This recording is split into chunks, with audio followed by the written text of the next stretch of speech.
Capítulo 1. El jardín del Edén. Al fin y al cabo, algo tuvo que surgir en algún momento de donde no había nada de nada. Sofía Amundsen volvía a casa después del instituto. La primera parte del camino la había hecho en compañía de Jorun. Habían hablado de robots. Jorun opinaba que el cerebro humano era como un sofisticado ordenador. Sofía no estaba muy segura de estar de acuerdo. Un ser humano tenía que ser algo más que una máquina. Se habían despedido junto al hipermercado. Sofía vivía al final de una gran urbanización de chalets, y su camino al instituto era casi el doble que el de Jorun. Era como si su casa se encontrara en el fin del mundo, pues más allá de jardín no había ninguna casa más. Allí comenzaba el espeso bosque. Giró para meterse por el camino del trébol. Al final hacía una brusca curva que solían llamar curva del capitán. Aquí solo había gente los sábados y los domingos. Era uno de los primeros días de mayo. En algunos jardines se veían túpidas coronas de narcisos bajo los árboles frutales. Los abedules tenían ya una fina capa de encaje verde. Era curioso ver cómo todo empezaba a crecer y brotar en esta época del año. ¿Cuál era la causa de que kilos y kilos de esa materia vegetal verde saliera a chorros de la tierra inanimada en cuanto las temperaturas subían y desaparecían los últimos restos de nieve? Sofía miró el buzón al abrir la verja de su jardín. Solía haber un montón de cartas de propaganda, además de unos sobres grandes para su madre. Tenía la costumbre de dejarlo todo en un montón sobre la mesa de la cocina, antes de subir a su habitación para hacer los deberes. A su padre le llegaba únicamente alguna que otra carta del banco, pero no era un padre normal y corriente. El padre de Sofía era capitán de un gran petrolero y estaba ausente gran parte del año. Cuando pasaba en casa unas semanas seguidas, se paseaba por ella haciendo la casa más acogedora para Sofía y su madre. Por otra parte, cuando estaba navegando resultaba a menudo muy distante. Ese día solo había una pequeña carta en el buzón, y era para Sofía. Sofía Amundsen, ponía en el pequeño sobre. Camino del trébol 3. Eso era todo, no ponía quién la enviaba. Ni siquiera tenía sello. En cuanto hubo cerrado la puerta de la verja, Sofía abrió el sobre. Lo único que encontró fue una notita, tan pequeña como el sobre que la contenía. En la notita ponía, ¿quién eres? No ponía nada más.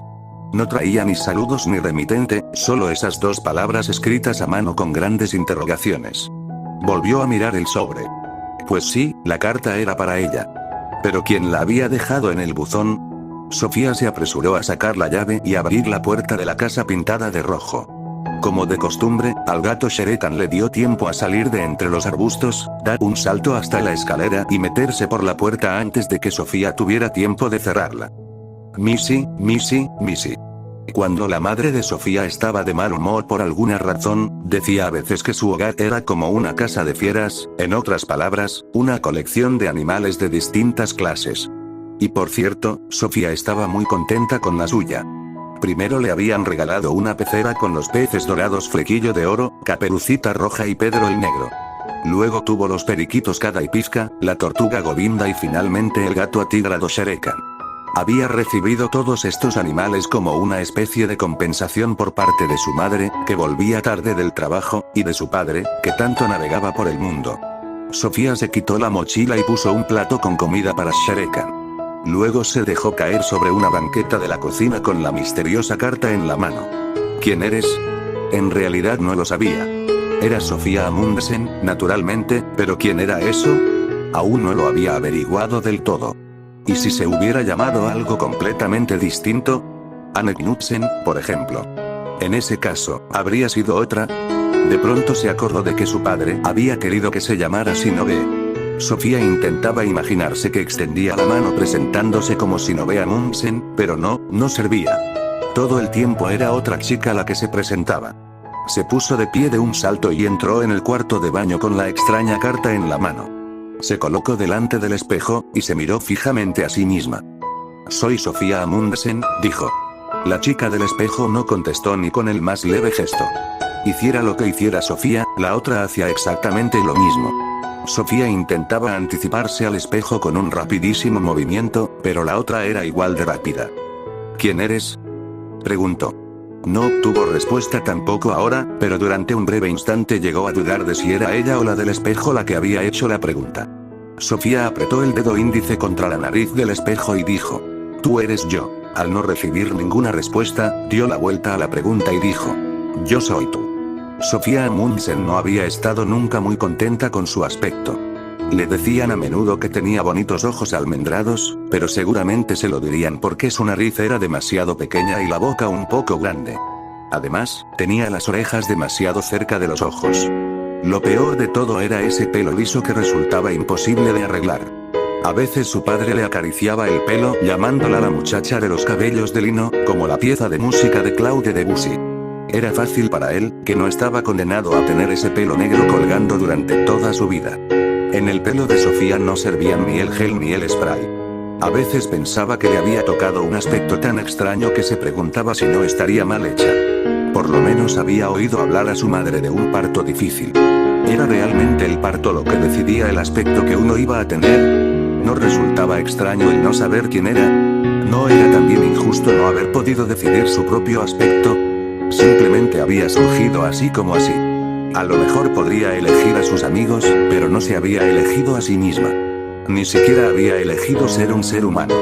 ¿Qué era un ser humano? Sofía volvió a mirar a la chica del espejo. Creo que me subo para hacer los deberes de naturales, dijo, como si quisiera disculparse. Un instante después, se encontraba en la entrada. No, prefiero salir al jardín, pensó. Missy, Missy, Missy, Missy. Sofía cogió al gato, lo sacó fuera y cerró la puerta tras ella.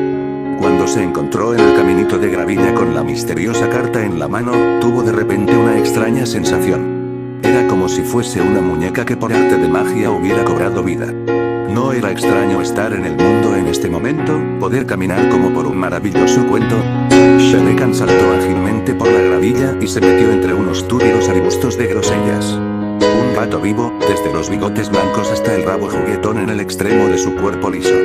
También él estaba en el jardín, pero seguramente no era consciente de ello de la misma manera que Sofía. Conforme Sofía iba pensando en que existía, también le daba por pensar en el hecho de que no se quedaría aquí eternamente. Estoy en el mundo ahora, pensó. Pero un día habré desaparecido del todo. ¿Habría alguna vida más allá de la muerte? ¿El gato ignoraría también esa cuestión por completo? La abuela de Sofía había muerto hacía poco. Casi a diario durante medio año había pensado cuánto la echaba de menos. ¿No era injusto que la vida tuviera que acabarse alguna vez? En el camino de gravilla Sofía se quedó pensando. Intentó pensar intensamente en que existía para de esa forma olvidarse de que no se quedaría aquí para siempre. Pero resultó imposible. En cuanto se concentraba en el hecho de que existía, inmediatamente surgía la idea del fin de la vida. Lo mismo pasaba a la inversa. Cuando había conseguido tener una fuerte sensación de que un día desaparecería del todo, entendía realmente lo enormemente valiosa que es la vida. Era como la cara y la cruz de una moneda a la que daba vueltas constantemente. Cuanto más grande y nítida se veía una de las caras, mayor y más nítida se veía también la otra. La vida y la muerte eran como dos caras del mismo asunto. No se puede tener la sensación de existir sin tener también la sensación de tener que morir, pensó. De la misma manera, resulta igualmente imposible pensar que uno va a morir, sin pensar al mismo tiempo en lo fantástico que es vivir. Sofía se acordó de que su abuela había dicho algo parecido el día en que el médico le había dicho que estaba enferma. Hasta ahora no he entendido lo valiosa que es la vida, había dicho. ¿No era triste que la mayoría de la gente tuviera que ponerse enferma para darse cuenta de lo agradable que es vivir? ¿Necesitarían acaso una carta misteriosa en el buzón? Quizás debiera mirar si había algo más en el buzón. Sofía corrió hacia la verja y levantó la tapa verde. Se sobresaltó al descubrir un sobre idéntico al primero. ¿Se había asegurado de mirar si el buzón se había quedado vacío del todo la primera vez? También en este sobre ponía su nombre. Abrió el sobre y sacó una nota igual que la primera. ¿De dónde viene el mundo? Ponía. No tengo la más remota idea, pensó Sofía. Nadie sabe esas cosas, supongo. Y sin embargo, Sofía pensó que era una pregunta justificada. Por primera vez en su vida pensó que casi no tenía justificación vivir en un mundo sin preguntarse siquiera de dónde venía ese mundo. Las cartas misteriosas la habían dejado tan aturdida que decidió ir a sentarse al callejón. El callejón era el escondite secreto de Sofía. Solo iba allí cuando estaba muy enfadada, muy triste o muy contenta. Ese día solo estaba confundida. La casa roja estaba dentro de un gran jardín. Y en el jardín había muchas partes, arbustos de bayas, diferentes frutales, un gran césped con mecedora e incluso un pequeño cenador que el abuelo le había construido a la abuela cuando perdió a su primer hijo, a las pocas semanas de nacer. La pobre pequeña se llamaba María. En la lápida ponía: la pequeña María llegó, nos saludó y se dio la vuelta. En un rincón del jardín, detrás de todos los frambuesos, había una maleza tupida donde no crecían ni flores ni frutales. En realidad, era un viejo seto que servía de frontera con el gran bosque, pero nadie lo había cuidado en los últimos 20 años, y se había convertido en una maleza impenetrable. La abuela había contado que el seto había dificultado el paso a las zorras que durante la guerra venían a la caza de las gallinas que andaban sueltas por el jardín. Para todos menos para Sofía, el viejo seto resultaba tan inútil como las jaulas de conejos dentro del jardín. Pero eso era porque no conocían el secreto de Sofía. Desde que Sofía podía recordar, había conocido la existencia del seto. Al atravesarlo encogida, llegaba a un espacio grande y abierto entre los arbustos. Era como una pequeña cabaña. Podía estar segura de que nadie la encontraría allí. Sofía se fue corriendo por el jardín con las dos cartas en la mano. Se tumbó para meterse por el seto. El callejón era tan grande que casi podía estar de pie, pero ahora se sentó sobre unas gruesas raíces. Desde allí podía mirar hacia afuera a través de un par de minúsculos agujeros entre las ramas y las hojas.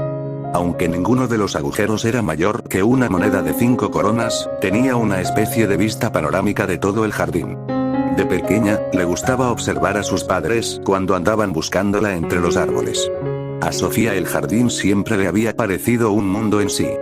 Cada vez que oía hablar del jardín del Edén en el Génesis, se imaginaba sentada en su callejón contemplando su propio paraíso. ¿De dónde viene el mundo? Pues no lo sabía. Sofía sabía que la Tierra no era sino un pequeño planeta en el inmenso universo. ¿Pero de dónde venía el universo? Podría ser, naturalmente, que el universo hubiera existido siempre.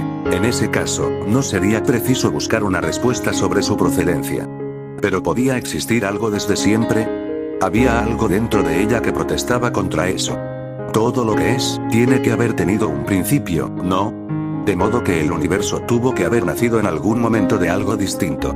Pero si el universo hubiera nacido de repente de otra cosa, entonces esa otra cosa tendría a su vez que haber nacido de otra cosa. Sofía entendió que simplemente había aplazado el problema. Al fin y al cabo, algo tuvo que surgir en algún momento de donde no había nada de nada. ¿Pero era eso posible? ¿No resultaba eso tan imposible como pensar que el mundo había existido siempre? En el colegio aprendían que Dios había creado el mundo, y ahora Sofía intentó aceptar esa solución al problema como la mejor. Pero volvió a pensar en lo mismo. Podía aceptar que Dios había creado el universo, pero ¿y el propio Dios, qué? ¿Se creó él a sí mismo partiendo de la nada?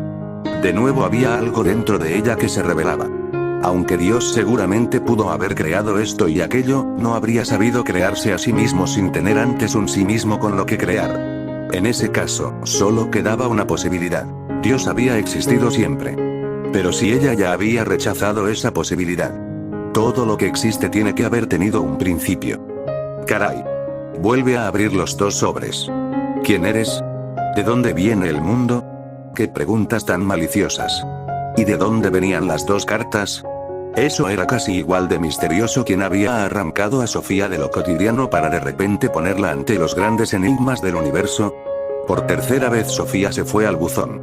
El cartero acababa de dejar el correo del día. Sofía recogió un grueso montón de publicidad, periódicos y un par de cartas para su madre. También había una postal con la foto de una playa del sur. Dio la vuelta a la postal. Tenía sellos noruegos y un sello en el que ponía Batallón de las Naciones Unidas. ¿Sería de su padre? Pero no estaba en otro sitio. Además, no era su letra. Sofía notó que se le aceleraba el pulso al leer el nombre del destinatario. Hilde Mojerknat, calle o Sofía Amundsen, camino del Trébol 3. La dirección era la correcta.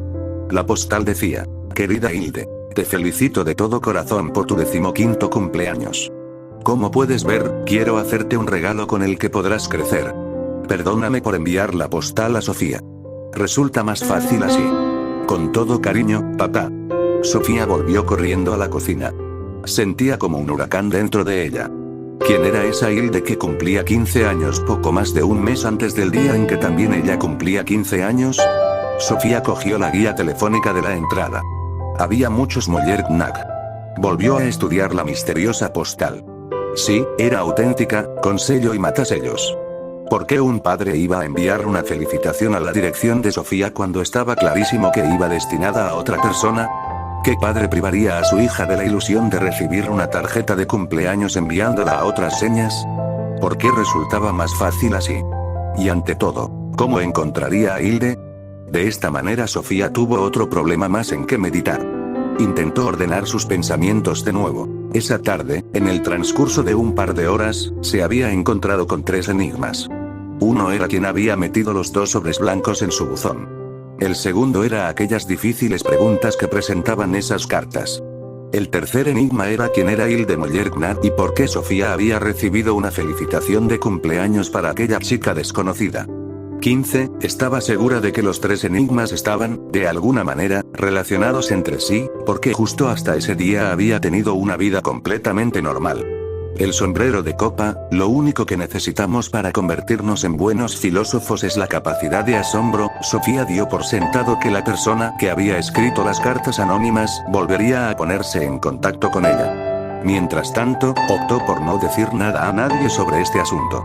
En el instituto le resultaba difícil concentrarse en lo que decía el profesor. Le parecía que solo hablaba de cosas sin importancia.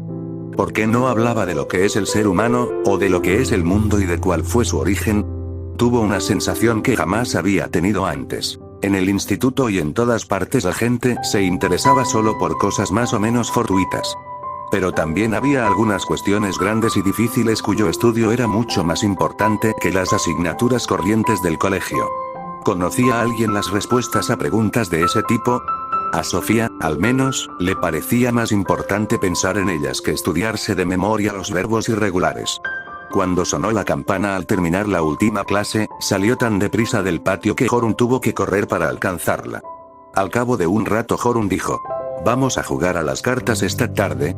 Sofía se encogió de hombros. Creo que ya no me interesa mucho jugar a las cartas. Jorun puso una cara como si se hubiese caído la luna. Ah, ¿no? ¿Quieres que juguemos al bádminton? Sofía mira fijamente al asfalto y luego a su amiga. Creo que tampoco me interesa mucho el bádminton. Pues vale. Sofía detectó una sombra de amargura en la voz de Jorun. ¿Me podrías decir entonces qué es lo que tan de repente es mucho más importante? Sofía negó con la cabeza. Es un secreto. Va. Seguro que te has enamorado.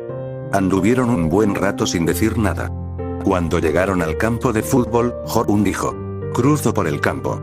Por el campo. Ese era el camino más rápido para Jorun, el que tomaba solo cuando tenía que irse rápidamente a casa para llegar a alguna reunión o al dentista. Sofía se sentía triste por haber herido a su amiga. ¿Pero qué podría haberle contestado? ¿Que de repente le interesaba tanto quién era y de dónde surge el mundo que no tenía tiempo de jugar al bádminton? ¿Lo habría entendido su amiga? ¿Por qué tenía que ser tan difícil interesarse por las cuestiones más importantes y, de alguna manera, más corrientes de todas? Al abrir el buzón notó que el corazón le latía más deprisa. Al principio, solo encontró una carta del banco unos grandes sobres amarillos para su madre. ¡Qué pena! Sofía había esperado ansiosa una nueva carta del remitente desconocido. Al cerrar la puerta de la verja, descubrió su nombre en uno de los sobres grandes. Al dorso, por donde se abría, ponía: Curso de filosofía. Trátese con mucho cuidado. Sofía corrió por el camino de gravilla y dejó su mochila en la escalera. Metió las demás cartas bajo el felpudo, salió corriendo al jardín y buscó refugio en el callejón. Ahí tenía que abrir el sobre grande. Sharekan vino corriendo detrás, pero no importaba. Sofía estaba segura de que el gato no se chivaría. En el sobre había 3 hojas grandes escritas a máquina y unidas con un clip. Sofía empezó a leer. ¿Qué es la filosofía? Querida Sofía. Muchas personas tienen distintos hobbies. Unas coleccionan monedas antiguas o sellos, a otras les gustan las labores, y otras emplean la mayor parte de su tiempo libre en la práctica de algún deporte. A muchas les gusta también la lectura. Pero lo que leemos es muy variado. Unos leen solo periódicos o cómics, a algunos les gustan las novelas, y otros prefieren libros sobre distintos temas, tales como la astronomía, la fauna o los inventos tecnológicos. Aunque a mí me interesen los caballos o las piedras preciosas, no puedo exigir que todos los demás tengan los mismos intereses que yo. Si sigo con gran interés todas las emisiones deportivas en la televisión, tengo que tolerar que otros opinen que el deporte es aburrido. Hay, no obstante, algo que debería interesar a todo el mundo. ¿Existe algo que concierna a todos los seres humanos, independientemente de quiénes sean o de en qué parte del mundo vivan? Sí, querida Sofía, hay algunas cuestiones que deberían interesar a todo el mundo. Sobre esas cuestiones trata este curso. ¿Qué es lo más importante en la vida? Si preguntamos a una persona que se encuentra en el límite del hambre, la respuesta será comida. Si dirigimos la misma pregunta a alguien que tiene frío, la respuesta será calor. Y si preguntamos a una persona que se siente sola, la respuesta seguramente será estar con otras personas. Pero con todas esas necesidades cubiertas, ¿hay todavía algo que todo el mundo necesite? Los filósofos opinan que sí. Opinan que el ser humano no vive solo de pan. Es evidente que todo el mundo necesita comer. Todo el mundo necesita también amor y cuidados. Pero aún hay algo más que todo el mundo necesita. Necesitamos encontrar una respuesta a quién somos y por qué vivimos. Interesarse por el por qué vivimos no es, por lo tanto, un interés tan fortuito o tan casual como, por ejemplo, coleccionar sellos. Quien se interesa por cuestiones de ese tipo está preocupado por algo que ha interesado a los seres humanos desde que viven en este planeta. El cómo ha nacido el universo, el planeta y la vida aquí, son preguntas más grandes y más importantes que quién ganó más medallas de oro en los últimos Juegos Olímpicos de Invierno. La mejor manera de aproximarse a la filosofía es plantear algunas preguntas filosóficas. ¿Cómo se creó el mundo? ¿Existe alguna voluntad o intención detrás de lo que sucede? ¿Hay otra vida después de la muerte? ¿Cómo podemos solucionar problemas de ese tipo? Y, ante todo, ¿cómo debemos vivir? En todas las épocas, los seres humanos se han hecho preguntas de este tipo. No se conoce ninguna cultura que no se haya preocupado por saber quiénes son los seres humanos y de dónde procede el mundo. En realidad, no son tantas las preguntas filosóficas que podemos hacernos. Ya hemos formulado algunas de las más importantes. No obstante, la historia nos muestra muchas respuestas diferentes a cada una de las preguntas que nos hemos hecho. Vemos, pues, que resulta más fácil hacerse preguntas filosóficas que contestarlas. También hoy en día cada uno tiene que buscar sus propias respuestas a esas mismas preguntas. No se puede consultar una enciclopedia para ver si existe Dios o si hay otra vida después de la muerte. La enciclopedia tampoco nos proporciona una respuesta a cómo debemos vivir. No obstante, a la hora de formar nuestra propia opinión sobre la vida, puede resultar de gran ayuda leer lo que otros han pensado. La búsqueda de la verdad que emprenden los filósofos podría compararse, quizás, con una historia policíaca.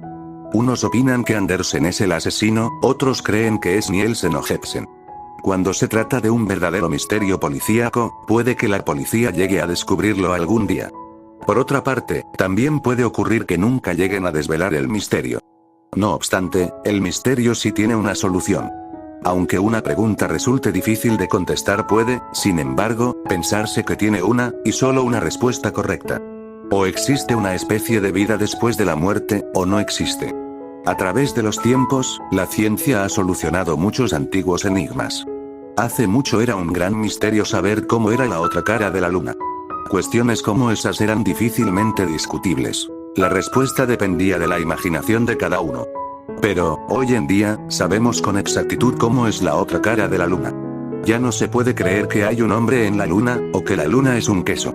Uno de los viejos filósofos griegos, que vivió hace más de 2000 años, pensaba que la filosofía surgió debido al asombro de los seres humanos.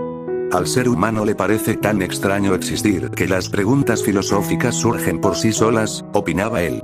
Es como cuando contemplamos juegos de magia. No entendemos cómo puede haber ocurrido lo que hemos visto. Y entonces nos preguntamos justamente eso. ¿Cómo ha podido convertir el prestidigitador un par de pañuelos de seda blanca en un conejo vivo? A muchas personas, el mundo les resulta tan inconcebible como cuando el prestidigitador saca un conejo de ese sombrero de copa que hace un momento estaba completamente vacío. En cuanto al conejo, entendemos que el prestidigitador tiene que habernos engañado. Lo que nos gustaría desvelar es cómo ha conseguido engañarnos. Tratándose del mundo, todo es un poco diferente. Sabemos que el mundo no es trampa ni engaño, pues nosotros mismos andamos por la tierra formando una parte del mismo. En realidad, nosotros somos el conejo blanco que se saca del sombrero de copa. La diferencia entre nosotros y el conejo blanco es simplemente que el conejo no tiene sensación de participar en un juego de magia. Nosotros somos distintos. Pensamos que participamos en algo misterioso y nos gustaría desvelar ese misterio. Pero en cuanto al conejo blanco, quizás convenga compararlo con el universo entero. Los que vivimos aquí somos unos bichos minúsculos que vivimos muy dentro de la piel del conejo. Pero los filósofos intentan subirse por encima de uno de esos fines pelillos para mirar a los ojos al gran prestidigitador. ¿Me sigues, Sofía? Continúa. Sofía estaba agotada. Si le seguía, no recordaba haber respirado durante toda la lectura. ¿Quién había traído la carta? ¿Quién? No podía ser la misma persona que había enviado la postal a Ile de Mollergnat, pues la postal llevaba sello y matasellos. El sobre amarillo había sido metido directamente en el buzón, igual que los dos sobres blancos. Sofía miró el reloj. Solo eran las 3 menos cuarto. Faltaban casi 2 horas para que su madre volviera del trabajo. Sofía salió de nuevo al jardín y se fue corriendo hacia el buzón. ¿Y si había algo más? Encontró otro sobre amarillo con su nombre. Miró a su alrededor, pero no vio a nadie. Se fue corriendo hacia donde empezaba el bosque y miró fijamente al sendero. Tampoco ahí se veía un alma. De repente, le pareció oír el crujido de alguna rama en el interior del bosque. No estaba totalmente segura, sería imposible, de todos modos, correr detrás si alguien intentaba escapar. Sofía se metió en casa de nuevo y dejó la mochila y el correo para su madre.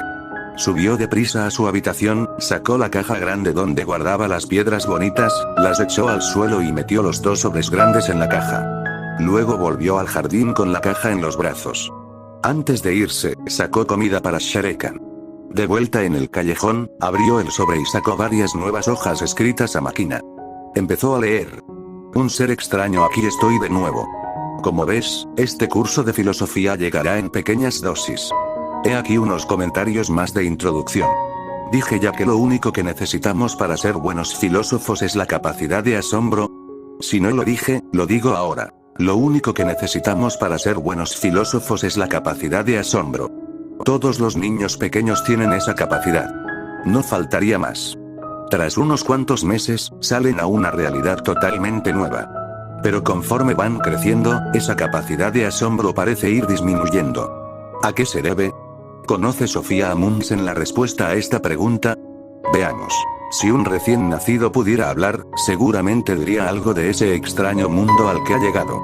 Porque, aunque el niño no sabe hablar, vemos cómo señala las cosas de su alrededor y cómo intenta agarrar con curiosidad las cosas de la habitación.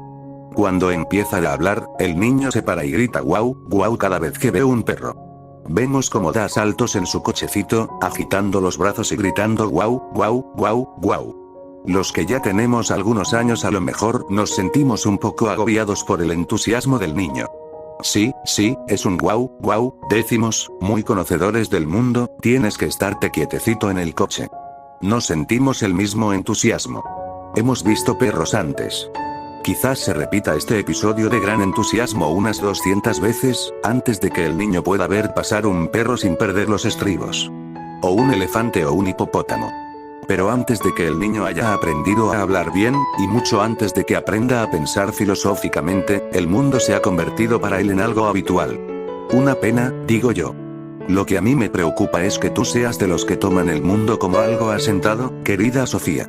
Para asegurarnos, vamos a hacer un par de experimentos mentales, antes de iniciar el curso de filosofía propiamente. Imagínate que un día estás de paseo por el bosque. De pronto descubres una pequeña nave espacial en el sendero delante de ti. De la nave espacial sale un pequeño marciano que se queda parado, mirándote fríamente. ¿Qué habrías pensado tú en un caso así? Bueno, eso no importa, pero ¿se te ha ocurrido alguna vez pensar que tú misma eres una marciana? Es cierto que no es muy probable que te vayas a topar con un ser de otro planeta. Ni siquiera sabemos si hay vida en otros planetas. Pero puede ocurrir que te topes contigo misma. Puede que de pronto un día te detengas, y te veas de una manera completamente nueva. Quizás ocurra precisamente durante un paseo por el bosque. Soy un ser extraño, pensarás. Soy un animal misterioso.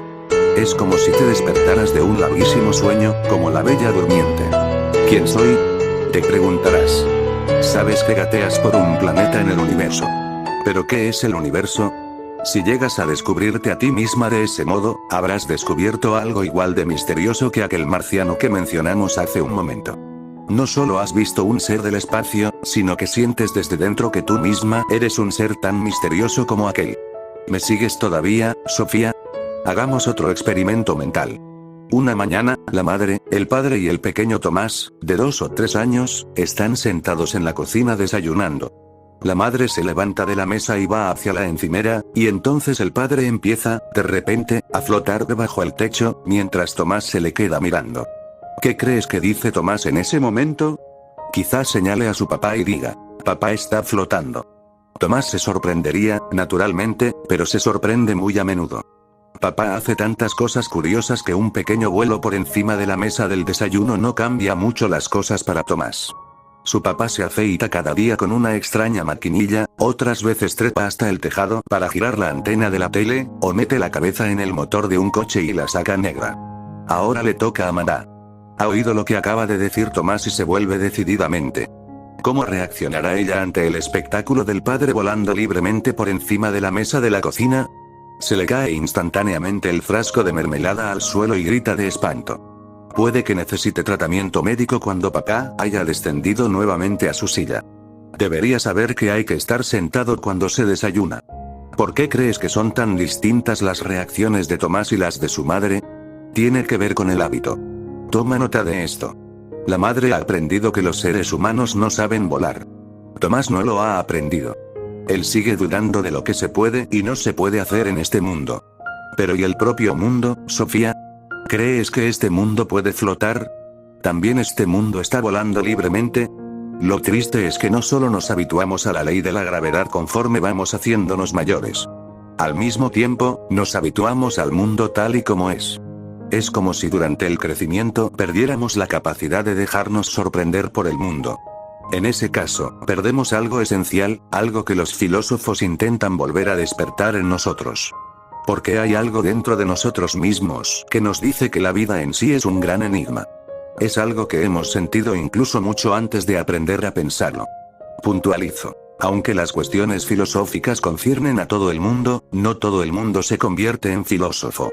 Por diversas razones, la mayoría se aferra tanto a lo cotidiano que el propio asombro por la vida queda relegado a un segundo plano. Se adentran en la piel del conejo, se acomodan y se quedan allí para el resto de su vida. Para los niños, el mundo, y todo lo que hay en él, es algo nuevo, algo que provoca su asombro. No es así para todos los adultos. La mayor parte de los adultos ve el mundo como algo muy normal. Precisamente en este punto los filósofos constituyen una honrosa excepción. Un filósofo jamás ha sabido habituarse del todo al mundo. Para él o ella, el mundo sigue siendo algo desmesurado, incluso algo enigmático y misterioso. Por lo tanto, los filósofos y los niños pequeños tienen en común esa importante capacidad. Se podría decir que un filósofo sigue siendo tan susceptible como un niño pequeño durante toda la vida. De modo que puedes elegir, querida Sofía. ¿Eres una niña pequeña que aún no ha llegado a ser la perfecta conocedora del mundo? ¿O eres una filósofa que puede jurar que jamás lo llegará a conocer?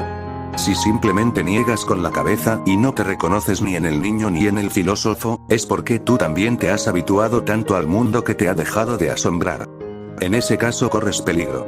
Por esa razón recibes este curso de filosofía, es decir, para asegurarnos. No quiero que tú justamente estés entre los indolentes e indiferentes. Quiero que vivas una vida despierta. Recibirás el curso totalmente gratis. Por eso no se te devolverá ningún dinero si no lo terminas. No obstante, si quieres interrumpirlo, tienes todo tu derecho a hacerlo. En ese caso, tendrás que dejarme una señal en el buzón. Una rana viva estaría bien. Tiene que ser algo verde también. De lo contrario, el cartero se asustaría demasiado. Un breve resumen. Se puede sacar un conejo blanco de un sombrero de copa vacío.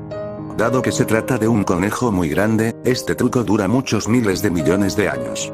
En el extremo de los finos pelillos de su piel nacen todas las criaturas humanas. De esa manera son capaces de asombrarse por el imposible arte de la magia. Pero conforme se van haciendo mayores, se adentran cada vez más en la piel del conejo, y allí se quedan. Están tan a gusto y tan cómodos que no se atreven a volver a los finos pelillos de la piel. Solo los filósofos emprenden ese peligroso viaje hacia los límites extremos del idioma y de la existencia. Algunos de ellos se quedan en el camino, pero otros se agarran fuertemente a los pelillos de la piel del conejo y gritan a todos los seres sentados cómodamente muy dentro de la suave piel del conejo, comiendo y bebiendo estupendamente. Damas y caballeros, dicen. Flotamos en el vacío. Pero esos seres de dentro de la piel no escuchan a los filósofos.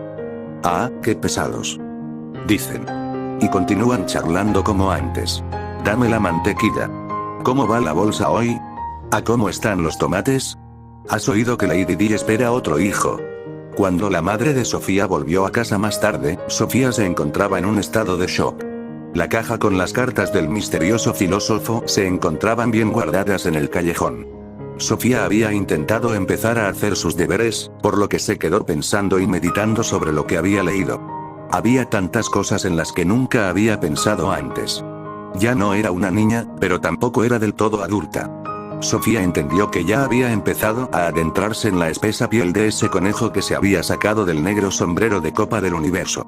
Pero el filósofo la había detenido. Él, o sería ella, la había agarrado fuertemente y la había sacado hasta el pelillo de la piel donde había jugado cuando era niña. Y ahí, en el extremo del pelillo, había vuelto a ver el mundo como si lo viera por primera vez. El filósofo la había rescatado, de eso no cabía duda. El desconocido remitente de cartas la había salvado de la indiferencia de la vida cotidiana. Cuando su madre llegó a casa, sobre las 5 de la tarde, Sofía la llevó al salón y la obligó a sentarse en un sillón.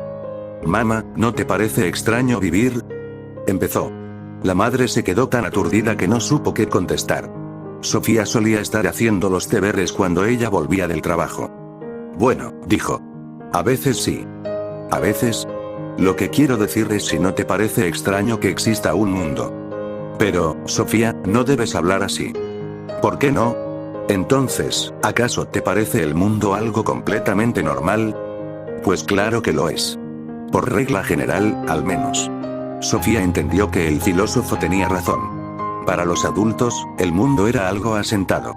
Se habían metido de una vez por todas en el sueño cotidiano de la bella durmiente. «Va. Simplemente estás tan habituada al mundo que te ha dejado de asombrar», dijo. «¿Qué dices?». «Digo que estás demasiado habituada al mundo. Completamente atrofiada, vamos». «Sofía, no te permito que me hables así». «Entonces, lo diré de otra manera. Te has acomodado bien dentro de la piel de ese conejo que acaba de ser sacado del negro sombrero de copa del universo. Y ahora pondrás las patatas a cocer, y luego leerás el periódico, y después de media hora de siesta verás el telediario». El rostro de la madre adquirió un aire de preocupación. Como estaba previsto, se fue a la cocina a poner las patatas a hervir. Al cabo de un rato, volvió a la sala de estar y ahora fue ella la que empujó a Sofía hacia un sillón. «Tengo que hablar contigo sobre un asunto», empezó a decir. Por el tono de su voz, Sofía entendió que se trataba de algo serio. «¿No te habrás metido en algo de drogas, hija mía?». Sofía se echó a reír, pero entendió por qué esta pregunta había surgido exactamente en esta situación. «Estás loca», dijo. «Las drogas te atrofian aún más». Y no se dijo nada más aquella tarde, ni sobre drogas, ni sobre el conejo blanco.